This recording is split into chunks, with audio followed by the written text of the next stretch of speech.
Hello everyone, আসসালামু আলাইকুম। কেমন আছেন সবাই? আশা রাখি আল্লাহ পাক সবাইকে সুস্থ রাখছেন, ভালো রাখছেন। আলহামদুলিল্লাহ, আমরাও বেশ ভালো আছি। কাছে দূরে, দেশ এবং দেশের বাইরে যে যেখান থেকে আমার এই ভিডিওটি দেখে থাকেন, আপনাদের সবাইকে অসংখ্য ধন্যবাদ জানাই।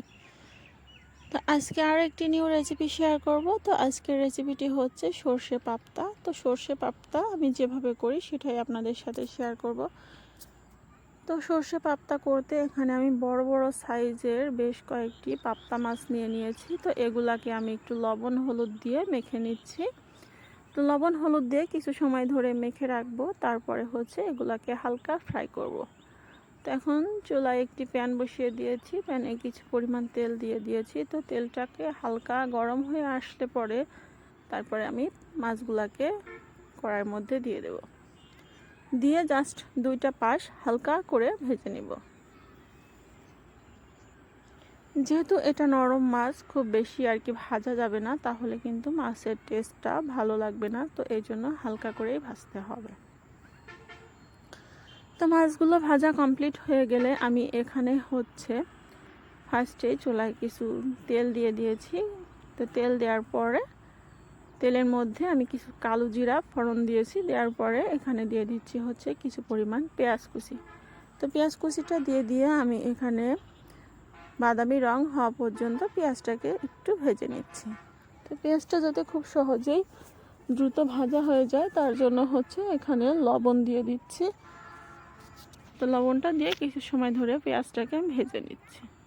তারপরে দিয়ে দিচ্ছি হচ্ছে একটু পেঁয়াজ বাটা। পেঁয়াজ বাটাটা দেওয়ার পরে এটাকে আমি কিছু সময় ধরে কষিয়ে নেব শুধু তেলের সাথেই।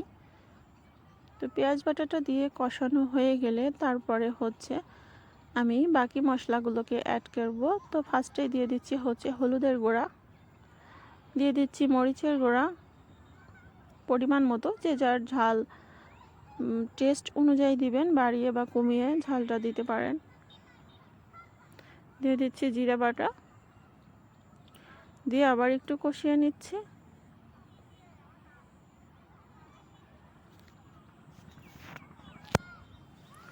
তো মশলাটা কষানো হয়ে গেলে বাকি মশলাগুলো অ্যাড করে আরেকটু ভালোভাবে কষিয়ে নিব। দিয়ে দিলাম হচ্ছে সামান্য পরিমাণ একটু আদা আর রসুন বাটা, খুবই সামান্য।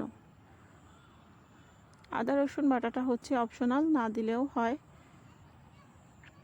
তো দিয়ে মশলাটা, আর এই রান্নাতে সব মশলা কিন্তু একটু কমই দিতে হবে, বেশি দিতে হবে হচ্ছে সরিষা বাটা। তো সরিষা বাটাটা আমি এখানে পর্যাপ্ত পরিমাণ, আমার যতটুকু লাগবে ততটুকু পরিমাণ এখানে আমি ব্যবহার করছি।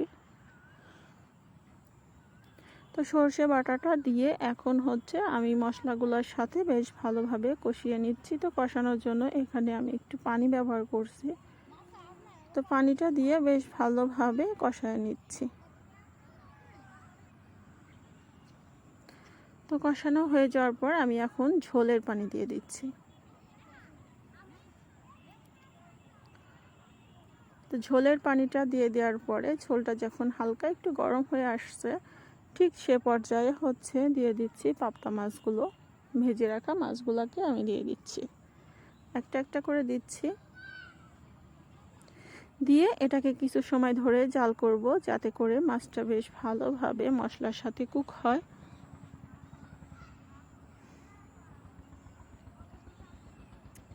তো কিছু সময় ধরে আমার রান্নাটা বেশ ভালোভাবে হয়ে গেছে। তো এখন এই তো রান্নার ফাইনালি লুকটা এরকম আসছে।